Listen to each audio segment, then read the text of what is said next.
started with our group panel for the March 2021 Frequency Freaks.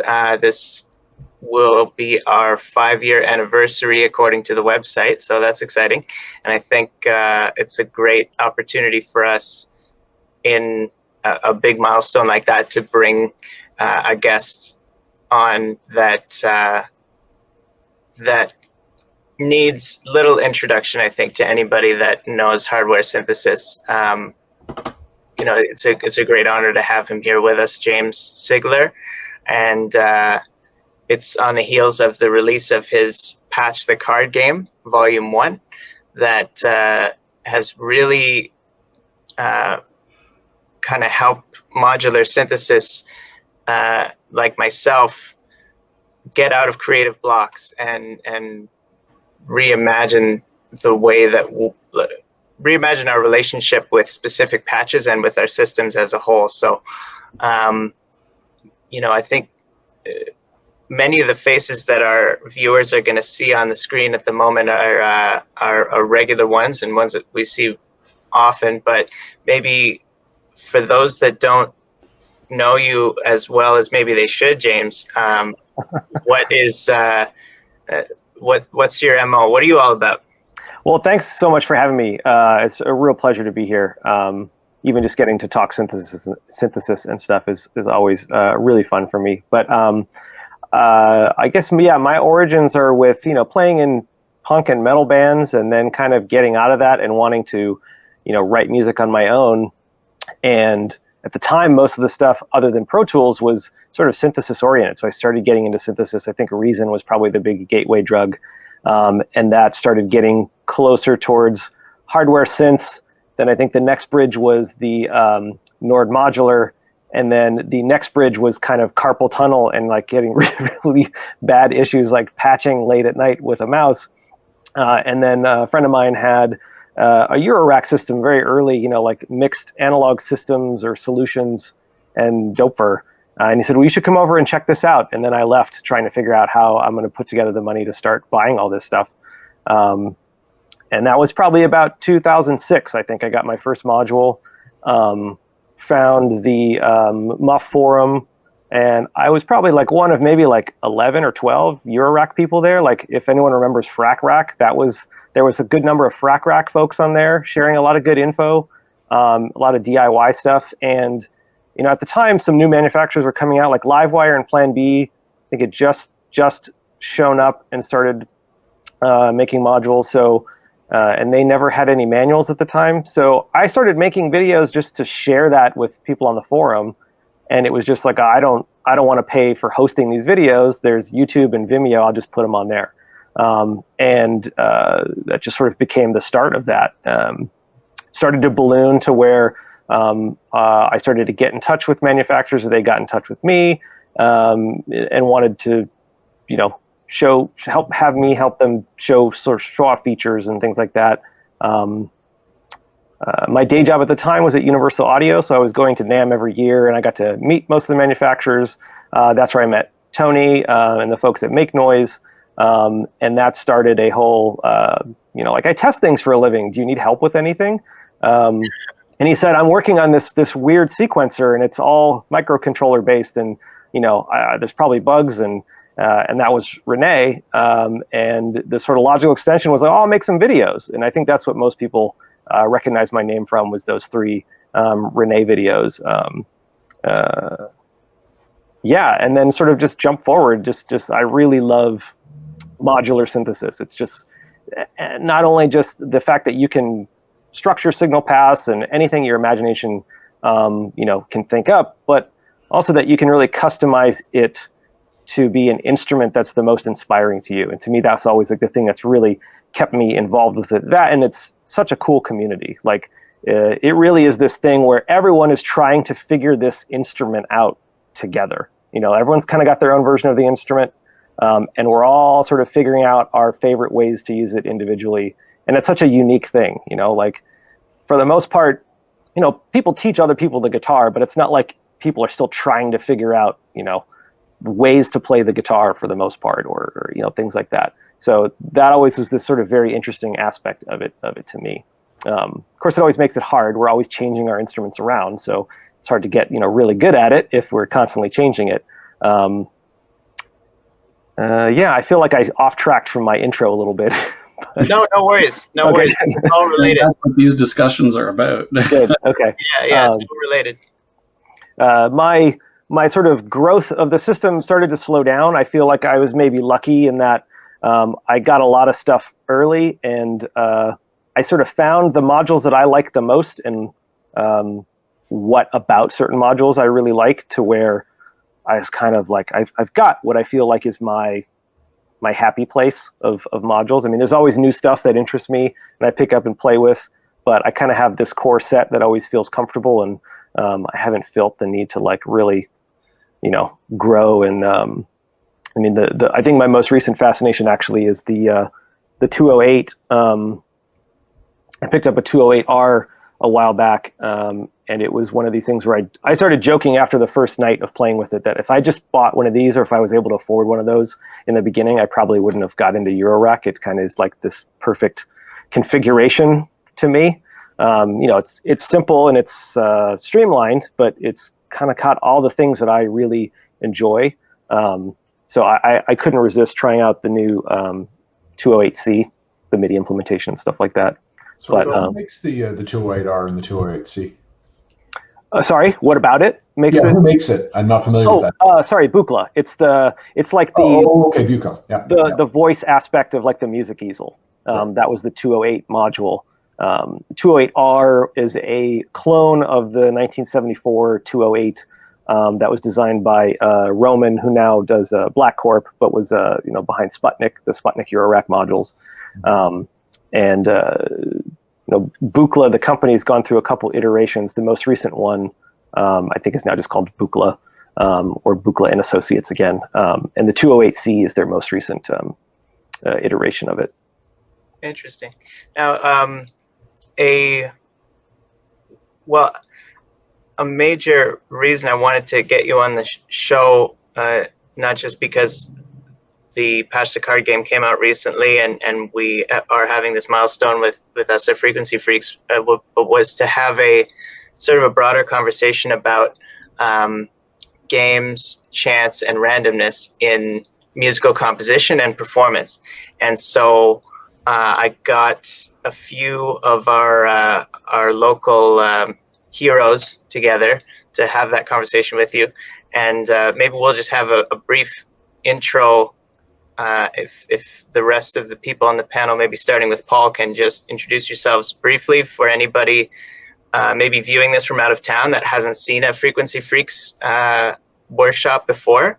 And we'll just kind of give our elevator pitches briefly about ourselves. That's actually a really good idea, Mike. I never introduced myself in these things, so I probably should. I'm Paul Stillwell. I'm kind of the facilitator for Frequency Freaks, Michael and Scott and Heidi, they're helping me out with all creating content and stuff like that, so that we can keep bringing interesting workshops out for everybody and help keep the community here together. Probably one of the most interesting things that's been happening as a result of lockdown, which is unfortunate because we can't get together in person, but there's actually been a benefit to that, and we actually have a lot more contact out now with other synthesizer groups like Colorado Modular, Southern California Modular Society, and places like that. So there's some good stuff happening, and I'll keep it there. Thanks. My name is Scott Lepore. I've been a member of the Frequency Freaks Toronto community now for a couple of years. A long-time electronic music maker and percussionist. So really enjoy the exchange of ideas, a lot of inspiration, a lot of fascinating creative individuals, including the people here in this discussion today. Just a fantastic place to spend time. With an amazing, pastime of synthesis. So I think sometimes I think I'm a gearhead, and then I realize I'm actually more of an introvert people person, and it's because of the wonderful people in this community. When you have a regular segment that you contribute to the formerly on the workshops, and I think maybe for the time being we're gonna release them as separate videos on the YouTube channel. But maybe tell us a little bit about the segment that you do, just for a minute or two. Yeah. So again, as you know, to allude to what Paul had said about the sort of the changes that that lockdown and COVID have sort of brought to our lives, I sort of realized that we have a fantastic opportunity to get to know each other a little bit better. So I started basically interviewing members of our local community, just about their backgrounds and their general interests, their creative influences, that kind of thing. The idea really just being to help, again, in this time when we're separated, you get to know each other a little bit better. Certainly at our monthly workshops, our in-person workshops, one of the wonderful aspects, in addition to seeing, talking to everybody about how they work with their equipment and whatnot, and all the tech, if you like, but a great aspect of it is just getting to know each other. And I guess that's something that's kind of denied to us during this period of isolation. So I kind of thought, well, let's have a brief, conversation, as if it was between the performances or the presentations or the panel discussions in our get together things, and we'll just record those and air them. And so again, just a wonderful opportunity to get to know people around Toronto better. See so many people who do fantastic work, on YouTube and broadcast the stuff, and are, really well known around the world, like you, James, and Mike, Heidi as well. You're very famous. Paul, you're quite well known as well. So it's, just an opportunity, I think, for kind of everybody to kind of get a little bit of airtime, to get their 15 minutes, if you like. But as much as anything, it gives us a chance to kind of chat with each other, or sort of be the equivalent of a virtual chat. So it's been a real pleasure and a real privilege to be able to talk with people. Well, I think we should go in order, maybe in fame order. So the next, well, we're going up the chain in fame. So I guess I'm next, and then we'll talk Mike, and then Heidi, who's the most famous.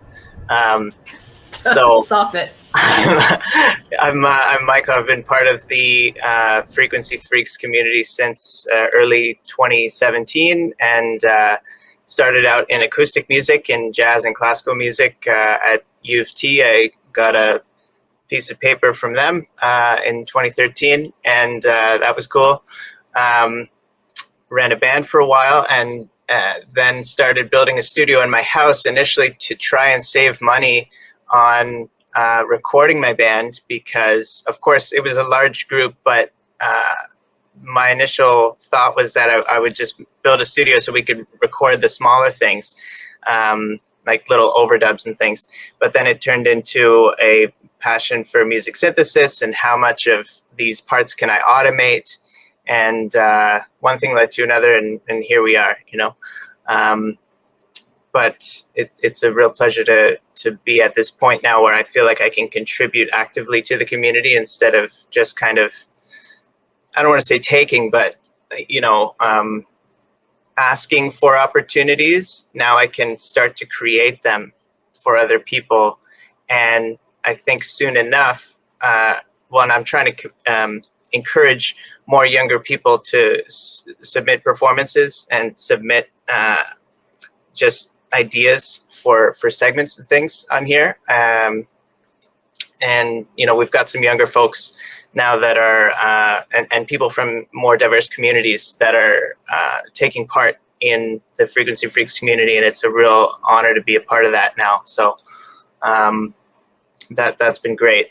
Now we have Mike Barber, who let's hear a little bit about, because he, in terms of performing elements of chance and randomness, he's a name in Toronto that I just think of right away. So take it away, Mike.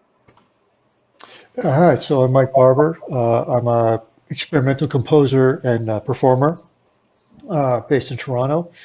My background, in terms of formal training has been in jazz music. But over the years, I've also always had one foot in the electronic space, electronic realm, one way or another. but it's only within the past 2.5, 3 years now that I've actually ventured into specifically the Eurorack world, and have been incorporating that, and actually that's become now almost like not my sole focus, but that it's my primary instrument at this point.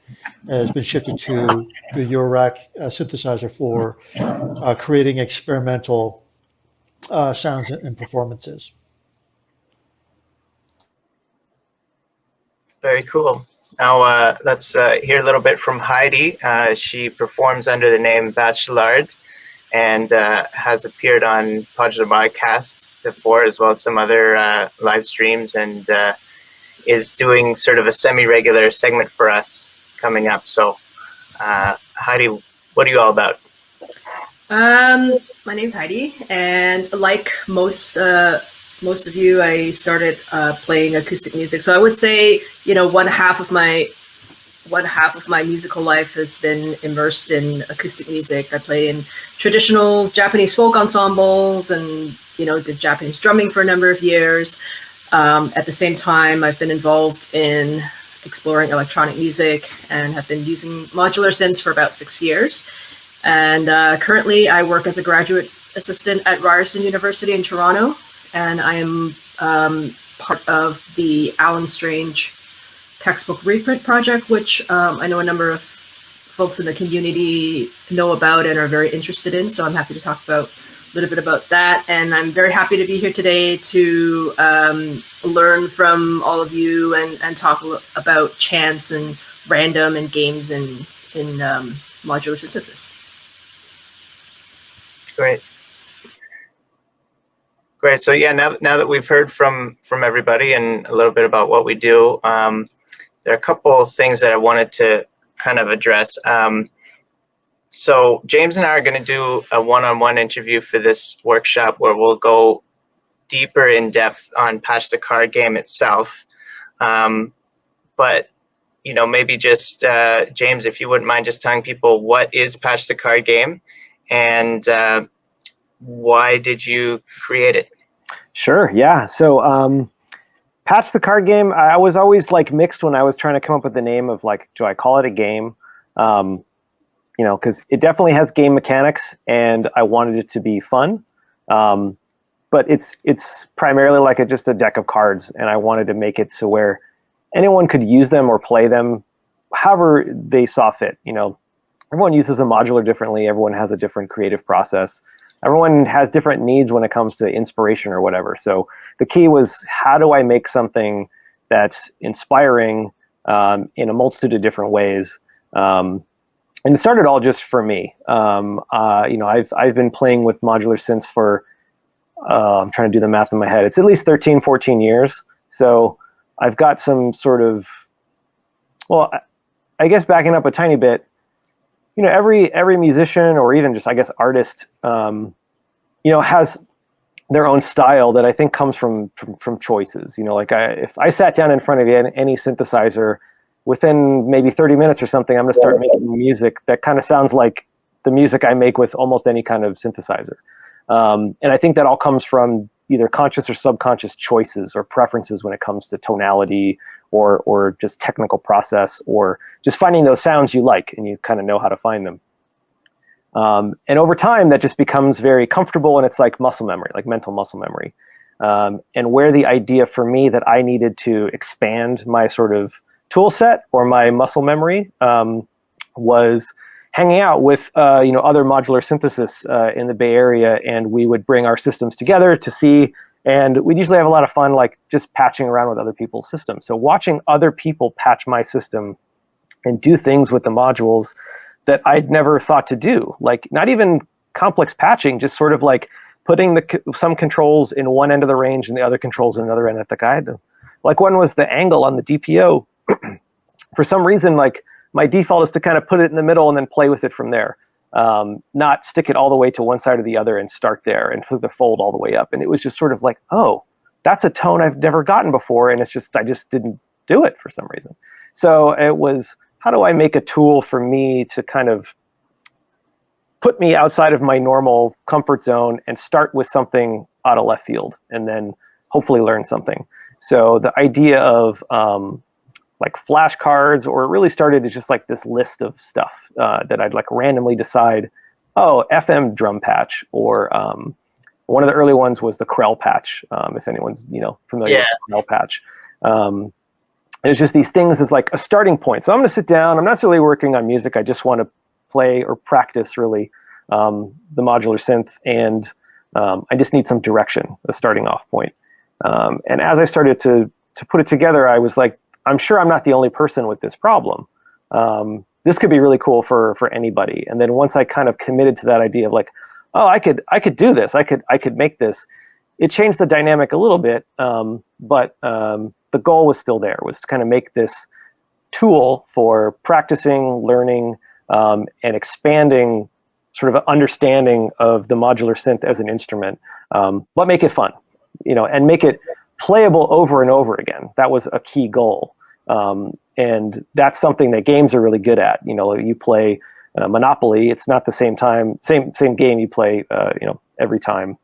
And I played Magic the Gathering a lot when I was younger. And one of the things I really loved about that was, you'd put together a deck of cards, and depending on who you played or the order the cards came out, that game was always different. And I always really liked cards that weren't always the same every time you played them. Like they were useful in kind of these several different situations.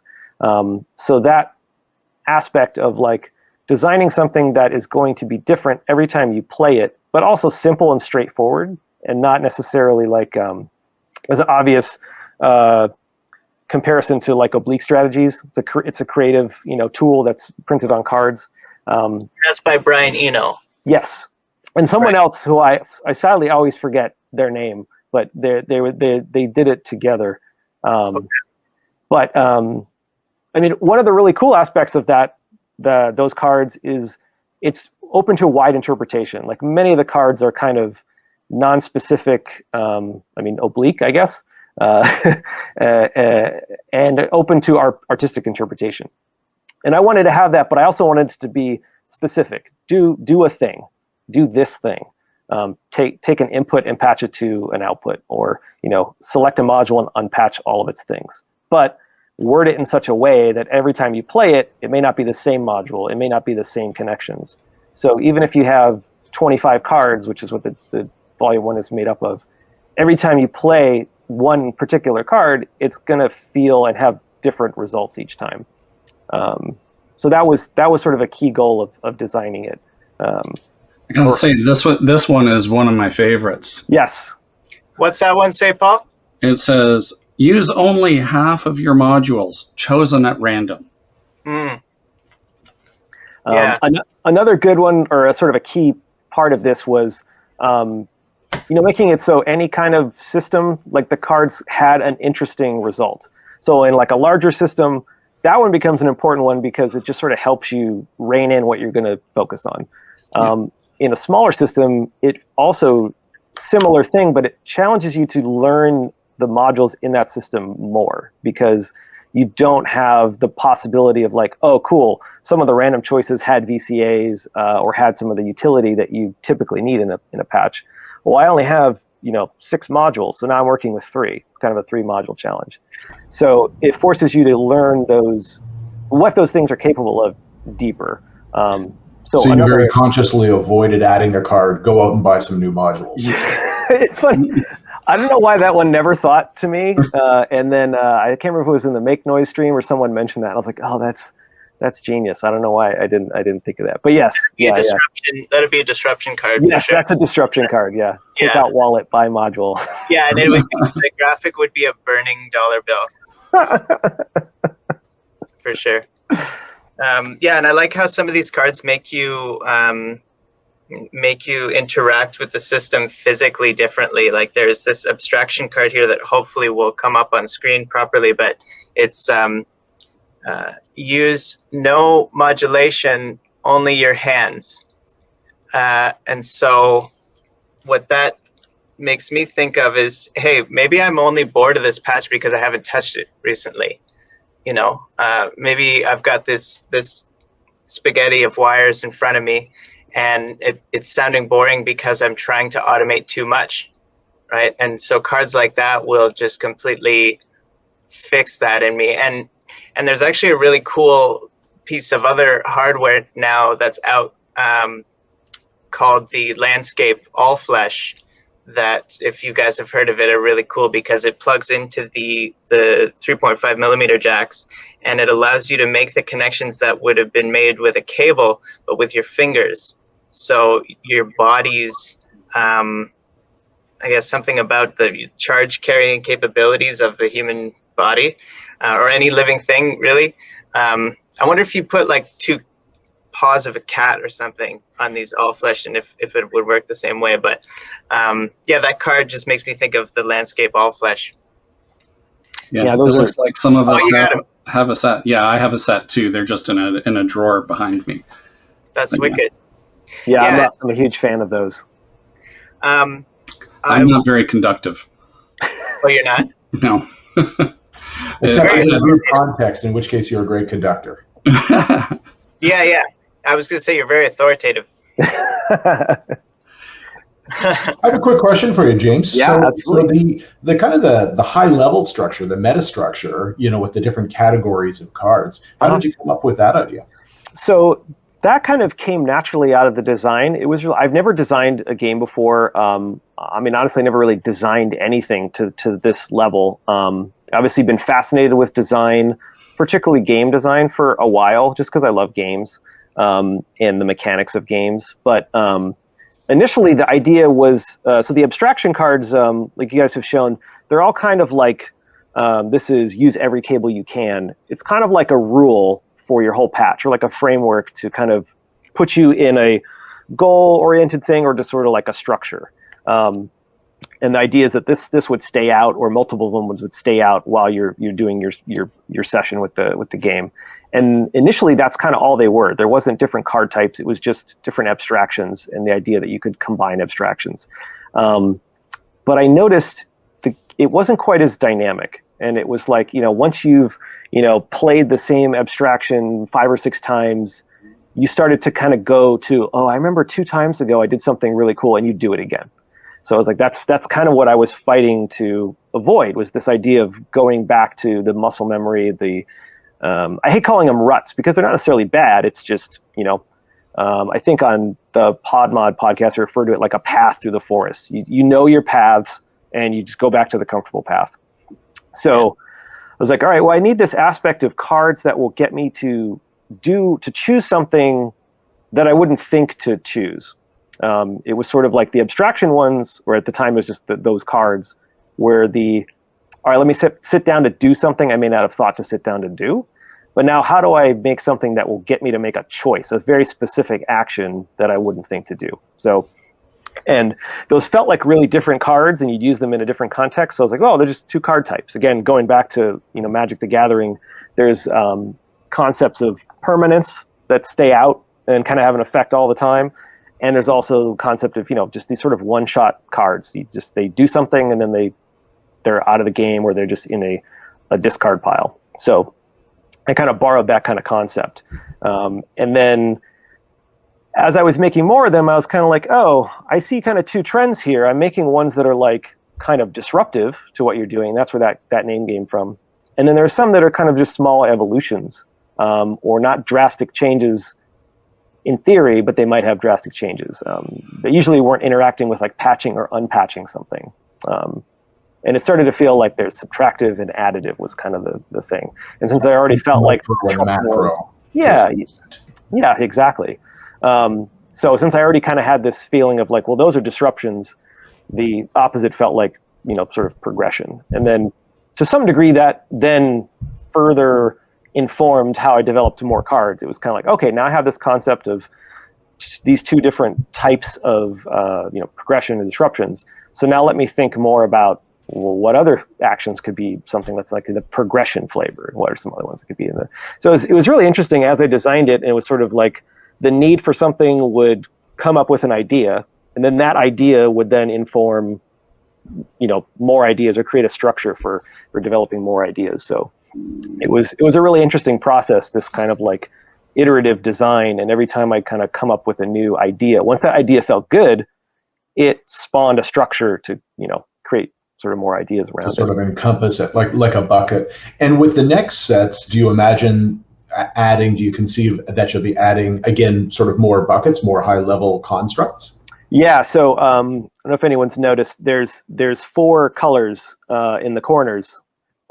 There's blue, green, and red, which are currently the abstraction, progression, and disruptions, and then there's a purple.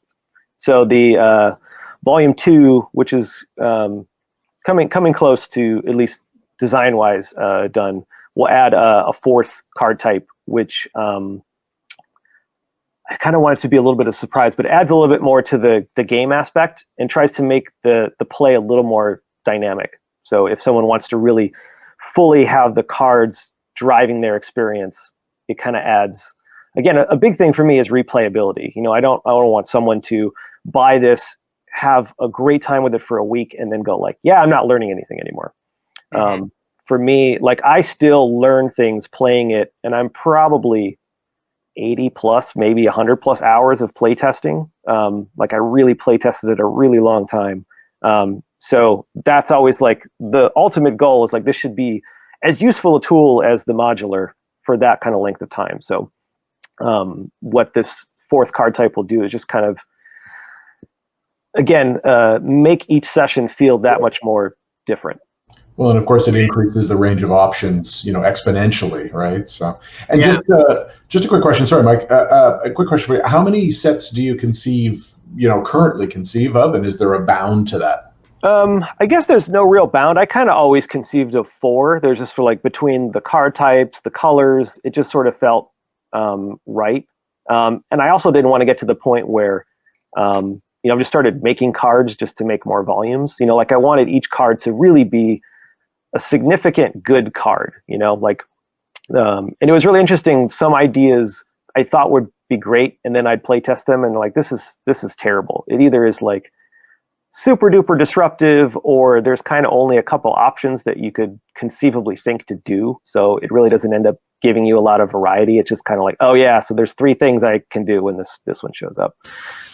So I didn't want to get to this level of like, oh, we just need to print more cards because it's time to make, volume 8 or something. So 4 felt good.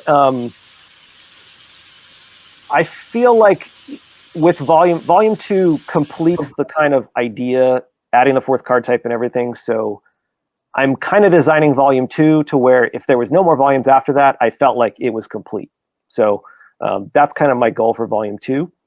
And then volume 3 and 4 will be kind of more truer expansion packs where it's just more of those cards. And if we don't get to volume 4, I'm okay with it. But it would be nice to use those 4 colors on, I don't have a box in reach, but the side of box 1 is blue. The side of volume 2 will be purple.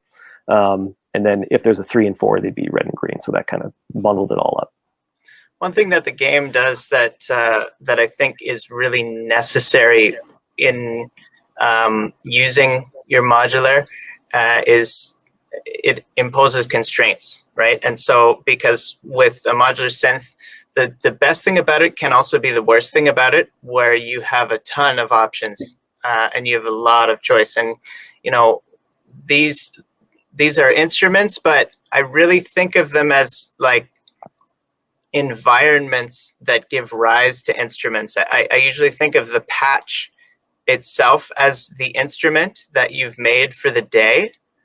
And, most of us will work with a patch between, 10 minutes and 10 days at most. There are some people that will deal in longer spans of time with a single patch, like Suzanne Ciani on the extreme end, where she says she's used the same patch for 30 years or something. But I think of that as the instrument. But this idea of imposing creative constraints and that being a necessary thing, we usually think of constraints as a negative, like especially in Western society, where in like Western capitalist society, I think, where it's very much about individualism and I have no limits and I can do whatever I want whenever I want.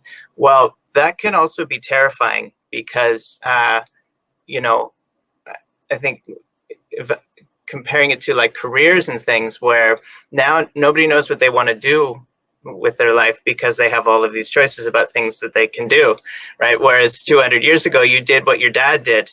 You did what his dad did, right? And that was difficult in its own way, but a lot simpler for sure, because you knew you'd be a tailor, right? But I wanted to bring Mike Barber back into the conversation here because he has some interesting ways that he imposes constraints on himself during performance and during composition, and they relate to this theme of chance and randomness. So, Mike, maybe tell us a little bit about how you incorporate that, and what tools do you use to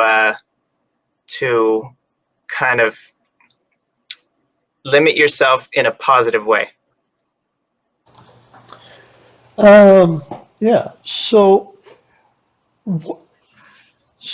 what I tend to use most of the time, and for introducing, chance, is as was earlier mentioned, like dice. I'll hold them up here since it's kind of easy. So, like, you see, they're multi-sided die, right? Yeah. They're the kind that are mostly associated with Dungeons and Dragons, which is exactly where they came from and why I had them to begin with. Like, it goes back to, like, so I don't really use chance in terms of imposing restrictions necessarily on myself. Right. For me, it's actually a slightly different approach, right? So look, when it comes to introducing chance or stuff like that, right? There's like the oblique strategies or some of the stuff I'm familiar with the patch cards. It's like it's kind of an intervention kind of methodology, right? It's about intervening on your method a little bit. Like maybe you have writer's block, or maybe you want to force yourself out of your comfort zone, or a number of different ways. Right, that's like what Eno was using the oblique strategies with U2, for example, when they were recording. I think it was Joshua Tree, where he was trying to get them out of their hang-ups. box of comfort. Yeah, but for me, it's like I actually come more from like the John Cage school of thought in terms of that. Like for me, it's about indeterminacy and chance operation. In that respect. So those are big words. What do those mean? Basically, it's just fancy ways of saying the same thing. It's indeterminacy is it's kind of like improvisation, more or less, right? So like John Cage, one of the things that he used was the Dali Ching, right? It's like he would use the Bagua and stuff like that in different ways and he had his own system basically where you took that and like kind of encoded some sort of, I guess you could say, algorithm to it in a way, right? So like, and maybe I should explain a little bit about that. It's just, it goes back to like I don't know. I should probably not veer too deep into that because that's an easy way to get off track. But like there's different ways of implementing it, right? Sorry. So Mike, when you're performing, like I think the first time I saw you perform, and it was a pretty dark room, and like it was in a basement, and if you turned the lights out, it would have been pitch black, like can't see your hand in front of your face, kind of black, and I saw you doing something behind your modular, and you were shaking something up, and then you were looking intently, and you were kind of like, and you would do it again, and then you would change something. So what for you determines the right time to bring the die into place, or into play, I should say? Like, what makes you decide now is the right time to roll the dice to get something different happening? That's random. It's kind of like it's a rather impulsive thing in a way. Like for me, like one of the reasons why I use this so much, and this was like a method I was using actually that predates me getting into modular, is using this in different ways in other things when I was using other tools to to perform live. Like it used to be like just me with a bunch of guitar pedals feedbacking into each other, and I would just like just start twiddling knobs and stuff like that, right? Old school noise kind of stuff. But it's like I have Tourette's, so like having like impulsive, random physical twitches and tics like that is just a natural part of my life. So this is like a way of me kind of like bringing that part of me into my music, into my art.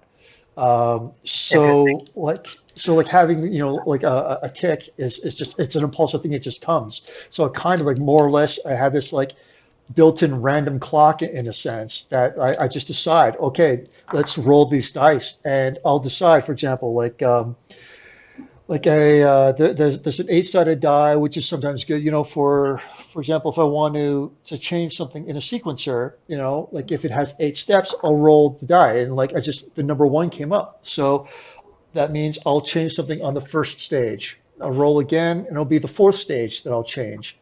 If I want to change a knob, sometimes a really good one is the 12-sided die, because it's like a clock. So I roll that, and usually if the 2 comes up, then maybe I'll turn something to the 2 o'clock position. If I roll a 6, well, we can't go to that. So that's, for me, it just means a 6 means roll again.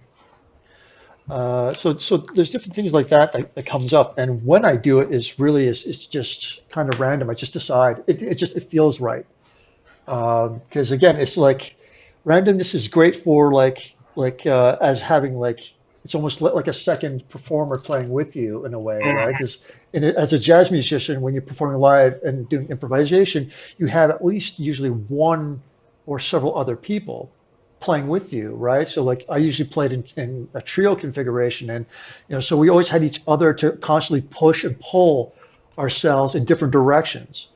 This is a kind of like a way of introducing that push and pull. But at the same time, you're an artist and you still need to make decisions for yourself, and so that's where that kind of organic feeling comes in. Is I just decide now's the time to introduce some chaos into it again. And Mike, do you have sort of a familiar approach to it, where you look at a module or a parameter or something, and then say, I want to roll the dice on that, or do you just simply have an inspiration to roll the dice and then choose what you're going to apply it to? Oh yeah, I'll choose basically first what it is I'm going to change. Like sometimes it'll be the specific module, or it'll be the family, right? So it's like I'll decide, okay, I'm going to change a voice versus change an LFO, or I'll choose a specific module, like the low quality guitar test, and it'll be like, okay, let's decide to change the morph, and I'll roll the die. Or there's 4 different parameters that I'm more likely to adjust. That isn't the pitch, right? You got the morph, fold, modulate, and damp. So that's four knobs. So I got a 4-sided die. I can roll that, and whatever number I decide to assign the 1 to, that's the one I'll change, and then I'll roll another die with it that'll decide what value I'll turn it to. And is there some kind of have you sort of evolved, if you like, speaking of James's point, sort of a muscle memory where the 8-sided die is usually, you look at a module and say, okay, this has got a certain range of parameters, I'll grab the 8-sided die? Or, in other words, is there a die per module or a die per parameter or family of parameters? Yeah, pretty much. Like it'll when it comes to for example, knobs, anything with a rotary knob, generally I'll grab the 12-sided die, just because I associate the knob with a clock, and I think of the values as the position of a clock. So to me, that's the intuitive way that I would approach it. Somebody else may look at it and be like, well, I think of like 0 to 10 or 1 to 10, and they'll choose the 10-sided die and use that. So when it comes to knobs, generally, yeah, I go for the 12-sided die because I think of a clock. When it comes to sequencers, it's the stages. Like Metropolis has got 8 stages, so I'll grab the 8-sided die. For something that's got like 16, then I'll grab 2 8s and I'll roll those, or I'll roll the 20-sided die, and anything that's over 16, it means roll again, for example, right? So generally that, or like the pressure points has 4 stages. So again, for that, I can roll the 4. And with the 3 knobs, I can roll like multiple dice at once. And it'll be like, okay, well, for the 4th stage, that I got a 10 and a 4. So I'll turn that to 10, that to 4, and go from there. That's what I was just wondering, actually, was like, do you roll multiple? Do you roll in sequence? This is fascinating because, and this is just so apropos that I feel like I should just leak a couple of the Volume 2 cards are dice-based. And especially, you mentioned the sequencer. So I had a card for a while that was just use no more than 5 steps was an abstraction. And a lot of that influence was from the Buchla 208 has just 5 steps, and you can switch between 3, 4, or 5, and that's your only choices. But last night I kept debating, well, that's good. That's better than, choose your number of steps. But I was like, what if I had another card with a dice roll and you roll the dice and that's the number of steps for your sequence? So not exactly what you said, but it was so close that like, it was just this very weird, because I was just thinking about that last night. I really love the idea that you're sort of choosing a module and then rolling to pick a control. That's super cool. I had never sort of thought of that when I was trying to come up with ways that the dice would integrate. Because in Volume 1, choosing with I use the word choose in a general sense. It's kind of like up to the player to choose how they want. They could just straight up choose. I usually use like a kind of just spin a cable and drop it, and what the cable touches is the choice. I made some jokes about flinging the cards at the case, and whatever the card hits, that's your choice. But a really fun one ended up being dice. You kind of just number the modules in your system, roll however many dice you need to, and then that's the module you chose. It never dawned on me to like take that one step further. There is a card that is roll for a number of connections and then patch that many at random. But that's awesome. I'm really fascinated by the way you're and integrating it that much into your performance, the way you're using dice. That's really cool. Yeah. Well, to answer the question about in terms, like sometimes it's a roll 1 and then that'll inform what I roll again. Gotcha. Okay. And sometimes I'll roll them together. So again, and that is just a habit that came out of when I used to play Dungeons and Dragons, Sure. like 80 years ago. That's when the 80s were, right? That's what the 80s means. Yeah, it was 8 years ago. That's right. But yeah, no, because like I got into Dungeons and Dragons when I was, 9, 10 years old. And so I've had these dice since then. That's why awesome. I had them to begin with. So when it came to, when I was like learning about John Cage and stuff like that in high school through my music teacher, who introduced me to it, because he was like, Mike, you're a weird guy. You would really, really like this guy. And he was right. And he was great. I am a weird guy. No, I mean, I know who I am. We're all weird. If you're on this podcast, you're weird. Exactly. So so I had these Dungeons and Dragons dice from back then. So when it came to developing my own thing, it made sense for me to gravitate towards these because they were what was already there. They were already part of my life. I already had this kind of thing built in. So it's like so there's a bit of game theory, I guess, in that to a sense. Because in Dungeons and Dragons, sometimes you roll a single die, sometimes you roll multiple, right? Depending on on the purpose of the roll. So sometimes I'll come up with different strategies for how I want to implement them. So sometimes if I want to kind of start off with setting up some parameters ahead of time, sometimes I'll make a matrix. Just grab a piece of paper, make a 2x2, 4x4, 3x3, whatever, grid of different things. And, so like usually, if it's 4 or 6, because I'll generally keep it that big because I have a 4 and a 6-sided die, and I'll roll, which column number do I choose? And then which row number? So I got a 2 and a 2 there. So it's whatever is 2 over, 2 down, that become, that's the thing, right? So whether I've said, made like, okay, here's my 3 voice modules, and here's the 3, different modulation things. Which one am I going to attach to which? And I'll just roll that, and I'll be like, okay, so I'm going to use Batumi to control plates, and I'm going to use Zadar to control, clouds. That's awesome. Will come out of that as a way of setting things up. But sometimes I'll also reject the things. It's like I don't, to me, these are not like rules Yeah, they're like necessarily. guidelines. Yeah, it's a thing to like kind of, give me an idea a little bit. But sometimes there's been rare times where I've rolled that and I looked at it, I'm just like, no, that's a rubbish idea. I don't like that at all. I'd rather go this way. Yeah, I had a feeling that, Mike, that you and James would really be kindred spirits on this thing, and I feel like it's the start of a beautiful friendship. Yeah, absolutely. You guys should probably work together on volume 2. Yes, yeah. As soon as I have something, I mean, I can give you all the first prototypes were ones I just drew on blank cards in my house with my hand and just sent to a couple people. So, yeah. I wanted to thank everybody for being a part of this, and I wanted to, just as a brief epilogue and as kind of a, I don't want to say like preview for a future session when she's ready. But there was one thing that you mentioned, James, on the December 17th, 2020 office hours when you went on with Walker Farrell and you were talking about Patch the Card Game. You mentioned in that session that, somebody should really take a look at the Alan Strange book and the Alan Strange textbook, and because it's been out of print for so long and it costs like $1 million if you want to buy a copy now, and they're all used and hard to find. So yeah, somebody should really reprint that. And then Walker said, yeah, I think there actually is a professor that's doing that.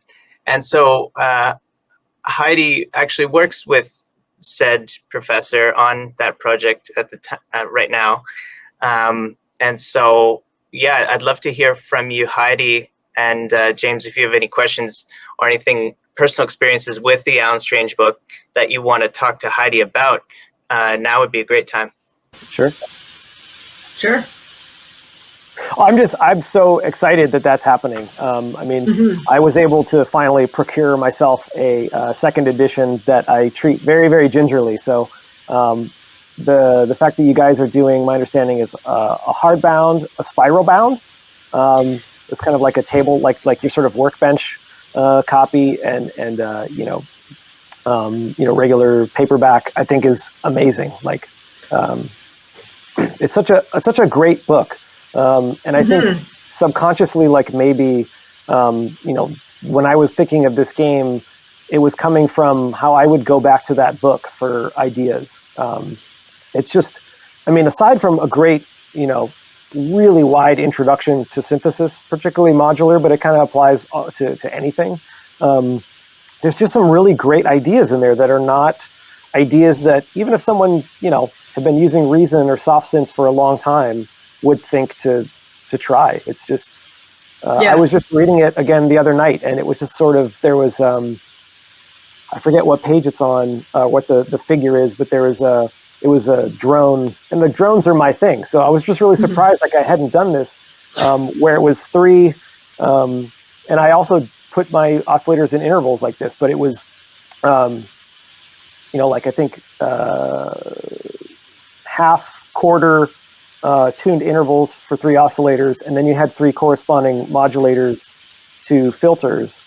But then the modulators had an inverse relationship. So on the highest tuned oscillator, you had the slowest rate modulator and vice versa. And it was just, I've never done that. And there it had been sitting for however many years I've been reading that text. Sorry, I called it the Alan Strange book, but Heidi, what's the actual proper name of the book? And, what is that book about for people that don't know? So the book is by Alan Strange and is a project initiated by Dr. Jason Nolan at Ryerson University. And basically, I hope I'm representing him correctly here. If he's watching, it basically sprang out of his desire to give back to the community, and he wanted a copy of it, and and he has the resources as someone working in the university to have the resources to reprint. So, and then I joined his research lab last year, and then got involved. But the book is called, if I remember correctly, Electronic Music systems, something, and controls. Scott, do you have that handy? I do. Just give me 1 second. I'll find it right now. Yeah, you have it. Systems, techniques, and control. Systems, techniques, and controls. And so I can talk a little bit about what my role has been in this book. And I felt really lucky to do this. Is we have to get permissions to reprint a lot of the diagrams and photos. And so what my role has been is to find folks who may have, better photos or original diagrams, and ask them to either contribute new photos or just ask for permission. And I've been able to connect with a number of really great people, including Dave Rosen himself, who has given us photos of his EMU modular.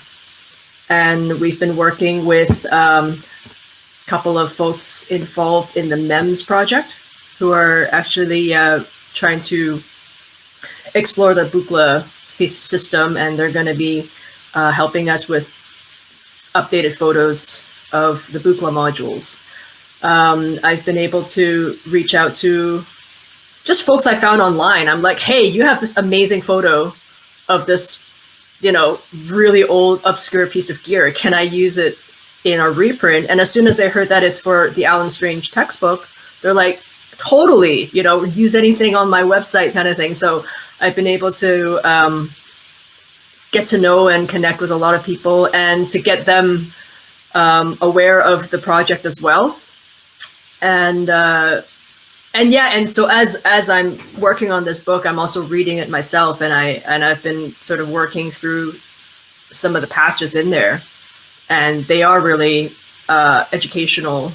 And it's always nice to, like you said, James, I find I love working on other people's systems, and I love having other people work on my system, because again, they make choices that you wouldn't, and they configure their modules in a way that you would never have thought of, combining certain things together. So that's the book, and it's moving forward. And yeah, we're going to have hard copies as well as soft copies to cater to the widest range of, readers and folks. And I know that I believe we have been in discussion with Walker to maybe help us with a little promo video when it's ready, and we're going to have a Kickstarter campaign. So yeah, things are in motion right now, and very excited to be a part of it. Yeah, I'm like I said, even that I have a copy of the second edition. I'm so excited to get these updated copies. I mean, there's not a lot in my house that I would run and grab if things were on fire, but honestly, that book would probably be one of them. Yeah. And that spiral bound will be really valuable. I want one of those because I'm almost afraid to use my Alan Strange book. I have a PDF version that I got that I printed out on my own printer that I use for like working through the book. And and the one that I own, I just keep in the bookshelf because I just can't risk it. But yeah, I think, viewers of this channel will not be able to ignore it. We're going to make a huge deal out of it when that book comes out. And we're going to have a lot of videos and posts and things to do with it. And I'm really excited for that progress. It seems like it's moving quicker now. And what's the time horizon, do you think, for it? I think sometime this year. Awesome. Yeah. And I'll say one more thing is that what I think those of us who like a little bit of history and like to read books from, 70 years ago or from the 60s and 70s. The other interesting thing about reading books from that era is you get a sense of the excitement of things that were developing at the time. And it also puts in context a lot of techniques and things we take for granted today. And that's also, I think one of the things I'm trying to get across in the segment that I'm doing is to like look at this new gear, but look at what led up to it. And so I think reading Alan Strange, also the way he writes was like, where is this all going to go and where things are at. And so I really love getting a sense of that as well, reading history books. If only he could be here to see it. Mm-hmm. Oh, I know. Oh, okay. So I do need to mention this, that this project has been in collaboration with Alan Strange's widow, Pat Strange, because she's the person who owns the copyright to the book. So everything, all the sales, the profits will go directly to Pat Strange. That's excellent. From this project. Yes. Thanks for reminding me. Well, I want to thank everybody for being a part of this in a big way. I'm going to do a one-on-one shortly with James to go more in depth on Patch the Card Game and some questions that I have to do with it. But Paul, Scott, Heidi, Mike B, other Mike B, thanks so much. I really appreciate your time on this, and it's been a real honor to chat with you all. So thanks very much. Yeah, likewise. Thank you guys so much for having me. It was really fun. Thanks. It's been a real pleasure having you here, James. Very nice to meet you. Thanks. Yeah.